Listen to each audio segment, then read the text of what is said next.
دوستو آج کی اس ویڈیو میں حضرت علی رضی اللہ تعالیٰ عنہ کے چند اقوال آپ کے سامنے پیش کیے جائیں گے جو سمجھنے اور سوچنے والوں پر حکمت اور علم کے دروازے کھول دیتے ہیں۔ حضرت علی کے بارے میں نبی صلی اللہ علیہ وآلہ وسلم نے ارشاد فرمایا کہ میں علم کا شہر ہوں اور علی اس کا دروازہ۔ حضرت علی رضی اللہ تعالیٰ عنہ کے چند اقوال آپ کی سوچ اور زندگی کو بدل کر رکھ سکتے ہیں، تو آئیں چلتے ہیں آپ کے چند اقوال کی جانب۔ جب تک کوئی بات تیرے منہ میں بند ہے تب تک تم اس کے مالک ہو، اور جب تم اسے زبان سے ادا کر کے منہ سے نکال دیتے ہو تب وہ تمہاری مالک بن جاتی ہے۔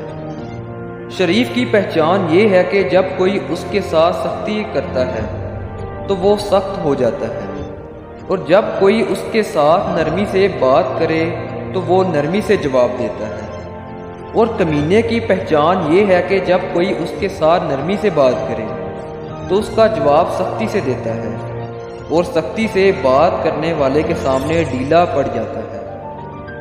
جب کوئی آدمی کسی دوسرے آدمی کے عیب کی تلاش میں رہتا ہے تو ایک وقت آتا ہے کہ اسے اس کا کوئی نہ کوئی عیب مل ہی جاتا ہے۔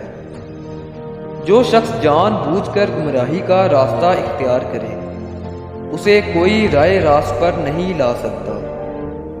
کبھی اچانک تمام کام درست ہو جاتے ہیں اور کبھی طلبگار ناکام رہتا ہے، اور میں نے اللہ کو اپنے ارادوں میں ناکامی سے پہچانا۔ جب کسی شخص کا علم اس کی عقل سے زیادہ ہو جائے تو وہ علم اس کے لیے وبال جان بن جاتا ہے۔ صدقے یقین کے ساتھ سوئے رہنا اس نماز سے کہیں بہتر ہے جس کے پڑھنے میں یقین شامل نہ ہو۔ جب عقل کامل ہو جائے تو کلام کم ہو جاتا ہے اور آدمی اکثر صحیح بات کرتا ہے۔ ایک شخص نے جناب علی رضی اللہ تعالیٰ عنہ سے سوال کیا کہ انسان مختار ہے یا مجبور؟ آپ نے جواب دیا اپنی ایک ٹانگ اٹھاؤ۔ اس شخص نے اپنی ٹانگ اٹھائی۔ تب آپ نے کہا اب دوسری بھی اٹھاؤ۔